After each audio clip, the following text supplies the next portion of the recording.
Assalamu alaikum students, welcome to new video. Today we are going to start the topic uniform circular motion. तो जी students, आप लोगों को पता होना चाहिए कि जो सर्कुलर मोशन है वो बेसिकली है क्या. The motion of an object in circular path is known as circular motion. कोई भी जो ऑब्जेक्ट है वो अगर सर्कुलर पाथ में मूव करती है, सर्कल में चक्कर लगाती है, तो उसको हम कहते हैं कि ये जो ऑब्जेक्ट है ये सर्कुलर मोशन को परफॉर्म कर रही है. ये सर्कुलर मोशन अप्लाई इसके ऊपर हो रहा है, ये सर्कुलर मोशन में मूव कर रही है basically. If you want to give some example of the circular motion. जी स्टूडेंट्स, तो हम एग्जांपल की बात कर रहे थे. सपोज आप ये करेंगे, आपके पास एक रस्सी है and the one end of the string is attached with stone and other end of the string is fixed with your finger. So आप क्या करते हैं, आप इस फिंगर की हेल्प से इस स्टोन को आप जो है सर्कुलर पाथ में आप मूव करवाते हैं. ये सर्कल में ये जो स्टोन है ये मूव करेगा. सो दैट्स वाई हम इसको कहेंगे कि जो स्टोन है is in circular motion. There is also an important example of the circular motion. जिस तरह आपको पता है कि जो मून है वो अर्थ के गिर्द रिवॉल्व करता है, अर्थ के गिर्द वो चक्कर लगाता है, तो ये बिल्कुल वैसे ही है. मून जो वो भी क्या कर रहा है, सर्कल में मूव कर रहा है, सर्कुलर पाथ में है. सो इसलिए हम कहेंगे मून का जो मोशन है वो भी क्या है, सर्कुलर मोशन है. Now we are going to start another important topic, centripetal force. So here is the definition of centripetal force.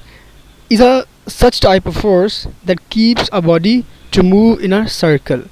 तो ये जो सेंट्रीपिटल फोर्स है ये बेसिकली एक ऐसी फोर्स होगी जो किसी भी बॉडी को, किसी भी ऑब्जेक्ट को मूव करवाती है सर्कल के अंदर. हमेशा ऑब्जेक्ट को वो सर्कल के अंदर ही मूव करवाती है, मजबूर करती है. एक ऐसी फोर्स जो किसी भी बॉडी को मजबूर कर दे सर्कल में मूव करने की.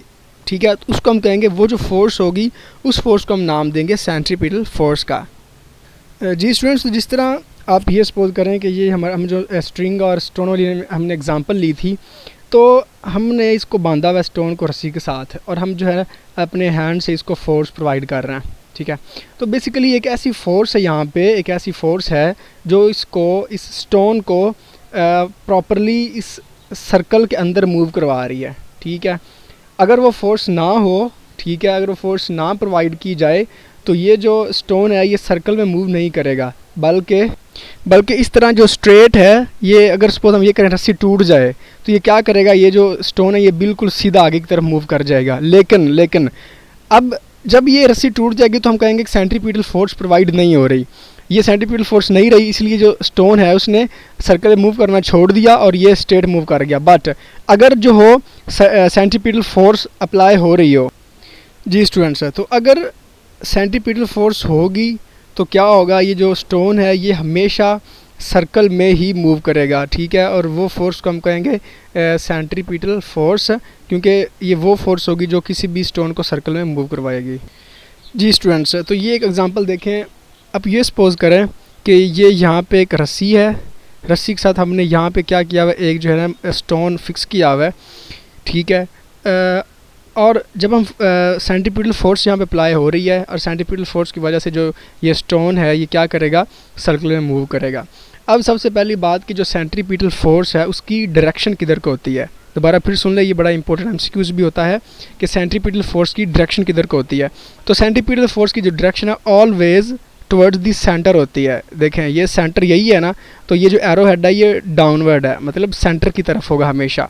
और जो स्टोन है ये क्या करेगा, ये इस तरफ जो है ये मूव करेगा.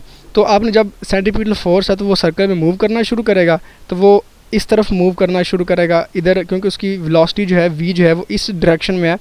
तो वो पहले यहाँ इस पोजीशन 1 पोजीशन पे था, तो कुछ टाइम के बाद वो क्या होगा, वो इस पोजीशन पे, ये जो पोजीशन 2 है, स्टोन 1 पोजीशन से 2 पोजीशन पे आ जाएगा. अब दोबारा फिर जो सेंट्रीपिटल फोर्स है उसकी डायरेक्शन सेंटर की तरफ ही होगी और जो वेलोसिटी है वो अगेन जो है वो आगे जो है स्टोन मूव करेगा. अब एक बात यहाँ पे आपने ये याद रखनी है कि जो एंगल होगा, जी स्टूडेंट्स, तो जो एंगल होगा between the centripetal force and velocity, ये देखिए ये सेंट्रीपिटल फोर्स है और जो वेलोसिटी है वो जिस भी पॉइंट पे आप चेक करेंगे, जिस भी पॉइंट पे आप देखेंगे हमेशा 90 डिग्री ही होगा. देखिए अब पॉइंट 1 पे v और f के दरमियान 90 डिग्री है, इधर भी 90 डिग्री है. तो जब जो ये जो ऑब्जेक्ट है, ये जो स्टोन है, ये इस पोजीशन से यहाँ पे आ जाएगा तो यहाँ पे भी क्या होगा, जो सेंट्रीपिटल फोर्स है वो उसकी डायरेक्शन हमेशा सेंटर की तरफ होगी, और जो वेलोसिटी है वो आप आगे मूव करेगा, मतलब जो स्टोन है उसने आगे ही मूव करना है। तो इन दोनों के दरमियान फिर 90 डिग्री का जो है वो एंगल बन रहा है। अगेन जब यहाँ पे पहुँचेगा स्टोन तो सेंट्रीपिटल फोर्स इधर को है, सेंटर की तरफ है, और वेलोसिटी ने आगे मूव करना है, डायरेक्शन ऑफ मोशन जो है वो अपवर्ड है। तो ये दोनों के दरमियान फिर जो एंगल है वो 90 डिग्री का बन रहा है। तो हमेशा याद रखना आपने कि जो एंगल होगा, एंगल दोनों के दरमियान 90 डिग्री का ही होगा। जी स्टूडेंट्स, हम यहाँ पे एग्जांपल देखते हैं। सपोज हमारे पास वही स्टोन वाली एग्जांपल है। फिगर ए में देखें, हम ये कहेंगे कि जो रस्सी है वो स्ट्रॉन्ग है, मजबूत रस्सी है, वो टूटेगी नहीं स्टोन के मूव करने से, घूमने से।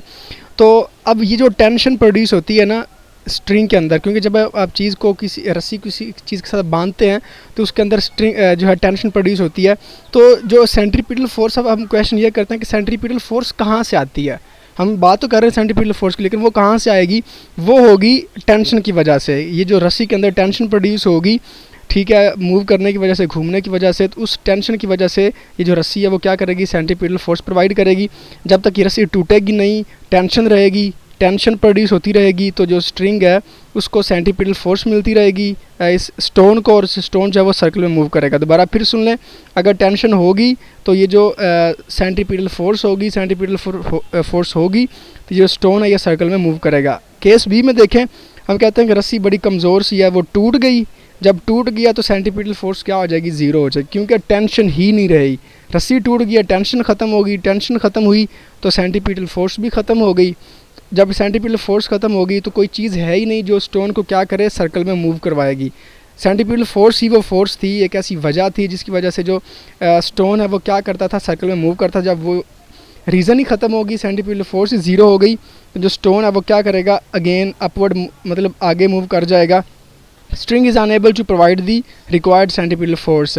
ये जो स्ट्रिंग थी बी कंडीशन में वो इतनी अच्छी नहीं थी, इतनी स्ट्रॉन्ग नहीं थी कि वो इस स्टोन को सेंट्रीपिटल फोर्स प्रॉपरली प्रोवाइड कर सकती। जी स्टूडेंट्स, जब रस्सी टूट गई तो जो स्टोन है उसने कैसे मूव किया, moves away along a tangent to the circle. तो वो टेंजेंट के अलोंग जो है वो मूव कर गया। तो ये जो है उस केस में जब सेंट्रीपिटल फोर्स प्रोवाइड नहीं हो रही थी। जी स्टूडेंट्स, जब हम बात करें एग्जांपल की, मून रिवॉल्व्स अराउंड दी अर्थ है। जब इस एग्जांपल की बात करेंगे तो जो मून है वो क्या करता है, अर्थ के गिर्द रिवॉल्व करता है। तो अब मून जो है वो अर्थ के गिर्द क्यों रिवॉल्व कर रहा है, सेंट्रीपिटल फोर्स की वजह से। अब मून को सेंट्रीपिटल फोर्स कौन प्रोवाइड कर रहा है, मतलब कौन सी वजह है सेंट्रीपिटल फोर्स के मौजूद होने की in the case of moon. तो जिस तरह हमको पता है जो ग्रेविटेशनल फोर्स होती है, अर्थ जो है हर चीज़ को अपनी तरफ अट्रैक्ट करती है, अपनी तरफ खींच लेती है, उसको हम कहते हैं gravitational force of attraction of the earth. तो ये ग्रेविटेशनल जो फोर्स है वो यहाँ पे वजह बनती है सेंट्रीपिटल फोर्स की। तो जो मून को सेंट्रीपिटल फोर्स प्रोवाइड होती है सर्कल में मूव करने के लिए, तो वो प्रोवाइड कौन करता है, वो ग्रेविटेशनल फोर्स होती है। तो ये आपने याद रखना है कि in the case of moon the reason of the centripetal force is the gravitational force of the attraction of the earth। जी स्टूडेंट्स, लेट अस कंसीडर, एक हमारे पास स्टोन है जिसका मास m है, वो मूव कर रहा है विद वेलोसिटी v, और ये जो रेडियस है, ये जो स्ट्रिंग है इसकी जो लेंथ है इसको हम रेडियस का नाम देंगे, रेडियस r है। जी स्टूडेंट्स, तो वही बात हो रही है, मास m है, यूनिफॉर्म स्पीड v से मूव कर रहा है, रेडियस कितना है, r है। जी तो बेसिकली ऑब्जेक्ट मूव कर रहा है, स्टोन मूव कर रहा है, तो एक्सेलरेशन होगी, उसको हम ए सी कहेंगे। वो एक्सेलरेशन क्या होगी, centripetal acceleration is equal to V square by R. तो अब हमने फार्मूला फाइंड करना है सेंट्रीपिटल फोर्स का। जी तो हमने सेंट्रीपिटल फोर्स का बेसिकली फार्मूला फाइंड करना है। तो according to second law of motion F is equal to M A. तो ये फोर्स जो है सेंट्रीपिटल फोर्स है, ये जो एक्सेलरेशन है ये सी ए सी होगा। तो formula basically F is equal to M A ही है। तो जब हम ए की वैल्यू पुट करेंगे जो कि हमारे पास क्या है, वी स्क्वायर बाय आर, तो एम वैसे का वैसा आ गया। ए सी की जब वैल्यू हमने पुट की तो वी स्क्वायर बाय आर आ गया। तो हमारे पास फार्मूला आ चुका है, F C is equal to M V square by R, which is basically the formula of the centripetal force. जी स्टूडेंट्स, इस फार्मूले के मुताबिक देखें सेंट्रीपिटल फोर्स किस पे डिपेंड करेगा, एक मास पे, दूसरा स्क्वायर ऑफ वेलोसिटी पे, ये वी स्क्वायर है स्क्वायर ऑफ वेलोसिटी पे, एंड थर्ड इज़ रेडियस पे। तो सेंट्रीपिटल फोर्स बेसिकली तीन चीज़ों पर डिपेंड करती है अकॉर्डिंग टू द फार्मूले के मुताबिक, मास पे, स्क्वायर ऑफ द वेलोसिटी पे एंड रेडियस पे। आई होप स्टूडेंट्स आप लोगों को समझ आ गई होगी कि क्या चीज़ है सेंट्रीपिटल फोर्स, उसकी डायरेक्शन किधर होती है। I hope. Okay ji students, अल्लाह हाफिज़।